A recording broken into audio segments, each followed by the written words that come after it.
Why is forming a new habit so difficult? We all have good intentions and plans for ways that we want to improve, but a lot of the time after the initial motivation wears off, we just fall back into our same old patterns and routines. In this video, I'll be sharing what I think is one of the simplest and most effective methods for overcoming this in order to form new habits.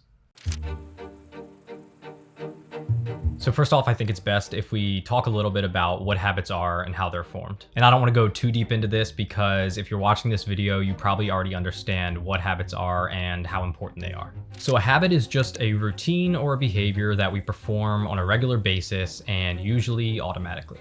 And many of our habits are so automatic that we don't even think about them anymore, like brushing our teeth in the morning or making our bed or reaching for our phones when we're bored. I didn't say they'd all be good habits. The sum of your habits makes up the person that you are. Whether we're in shape or not is a result of our eating and exercising habits, how much we procrastinate is a result of our working habits, and even the things that we believe and the personality that we portray is a result of the habits that we formed. So new habits are formed by the small and deliberate decisions that we make on a day-to-day basis until they eventually become subconscious and automatic. And when trying to form a new habit, it's often just a decision between an easy option, which is the bad habit that we're trying to break, and a hard option, which is the good habit that we're trying to build. For example, building a daily reading habit is often just a decision between the hard option of picking up a book for 30 minutes or the easy option of picking up our phones and scrolling through social media. Forming a habit of exercising is often just a decision between the hard option of actually going to the gym and the easy option of saying you don't have the time today and we'll get to it tomorrow instead. Habits are formed and reinforced each and every time we make one of these decisions. What on the surface seems like a small decision is actually an opportunity for a good habit to be built and a bad habit to be broken. But for whatever reason, when we're faced with one of these decisions in the moment, we always seem to give in to the easy option and then convince ourselves that things will be different the next time. Sound familiar?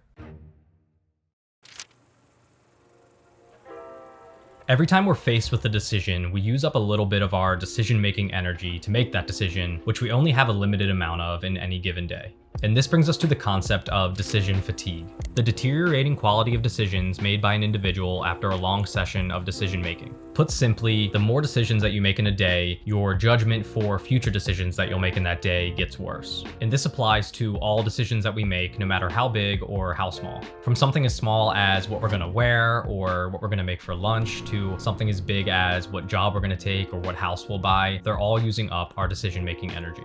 And I know you might be thinking, what does this have to do with my habits? But stick with me. It's for this reason that a lot of high-performing decision makers like Barack Obama, Steve Jobs, and Mark Zuckerberg wear the same outfit on most days. They've removed all other options from that decision, and as a result, they now have no need to even make a decision in the first place. And this is just one small example, but these people understand that their decision-making energy is valuable and should be used for important decisions rather than being spent on the trivial ones. So just by making one decision one time, they no longer have to face that decision every single day. But in our case, when we're faced with a decision of whether or not we're going to go exercise or if we're going to read or scroll through social media, because we've even given ourselves the easier option, we often take the path of least resistance and go for the easy alternative instead of the hard one, the bad habit that we're used to rather than the good habit that we're trying to build. So how can you and I go about making these decisions a little bit more painless? While our problem with forming new habits might not actually be an issue of decision fatigue every time, what if we could just use the Mark Zuckerberg, Barack Obama, and Steve Jobs strategy to remove the easy option from these decisions altogether? Well, it turns out that we can do this, and we can do it by leveraging our identity.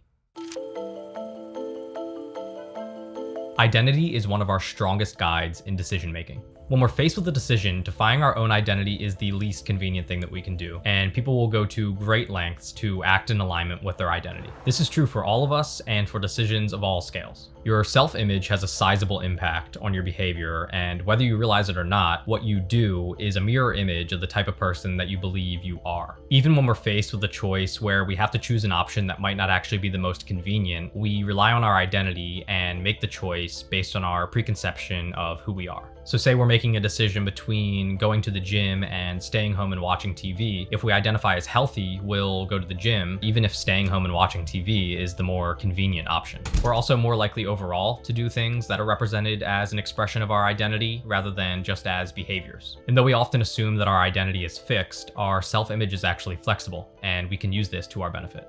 In his book, Indistractable, author Nir Eyal refers to this strategy as an identity pact, a commitment to a self-image that helps us pursue the things that we really want. He says that slight alterations in the way we see ourselves can have a dramatic effect on our future actions. By changing how we identify, we can make it easier to accomplish desired behaviors. When applying this strategy to forming new habits, all it really takes is a simple reframing from a choice of behavior to a commitment to a predetermined identity.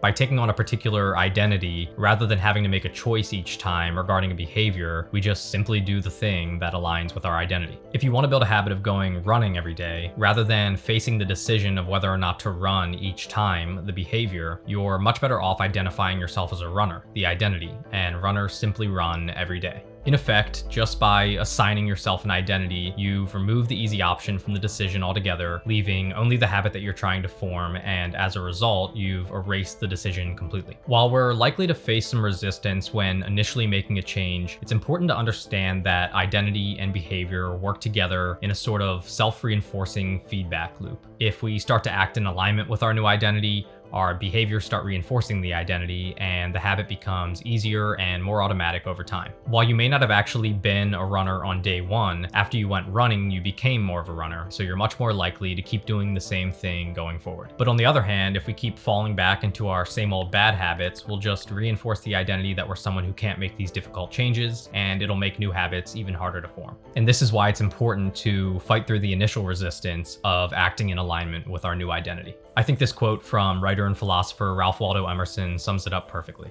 Do the thing and you will have the power.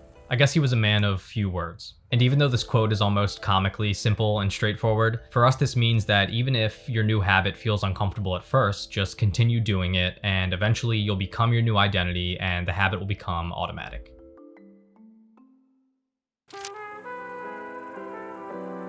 So to wrap things up, here's a quick 3-step process that you can do to translate any outcome or goal that you're pursuing into an identity that'll help you get there. Step 1, identify the identity. Start by taking the outcome or goal that you're pursuing, work backwards to find out the habits and behaviors that'll get you there, and then identify the identity of the type of person that would have those habits. Say that your desired outcome is to be able to run a marathon. Then you need to become the type of person that trains and improves little by little every day. Or if your outcome is to read a book a week, then you need to become the type of person that reads for an hour before bed every night. If you want to get in shape, then you need to become the type of person that exercises and eats clean. A runner has a habit of running every day, a reader has a habit of reading every day, and someone who identifies as healthy has habits of exercising and eating well. Step 2, become the noun. Once you've figured out the identity that corresponds with your desired outcome, you become the noun and use this identity to direct your behaviors and decisions. By assigning yourself an actual identity, you increase the likelihood of following through with decisions that are consistent with what you call yourself. If you have to decide whether to run or to watch TV and you identify as a runner, that's easy. You're a runner, so you go for a run. And when it makes sense to, reinforce your identity by sharing it with others. When you're telling someone about yourself, you don't say, I like to run, but instead, I'm a runner. And step 3, prove it. Prove it to yourself and to others with small, consistent behaviors that align with your new identity. So start small and then work your way up to your desired outcome. We obviously can't train to run a marathon in a week, but we can prove to ourselves that we're a runner by going for a run every day. Or if you can't find the time to read for an hour every night, you can at least prove to yourself that you're a reader by reading a few pages. And it's not until we've actually built the habit that we should start to focus on progressing from there. So that's it for today's video. I hope you enjoyed it and found it useful. If you did, be sure to hit the like button below and subscribe to my channel for new videos like this every week. And also leave a comment below sharing your goals and the identity that's helping you get there.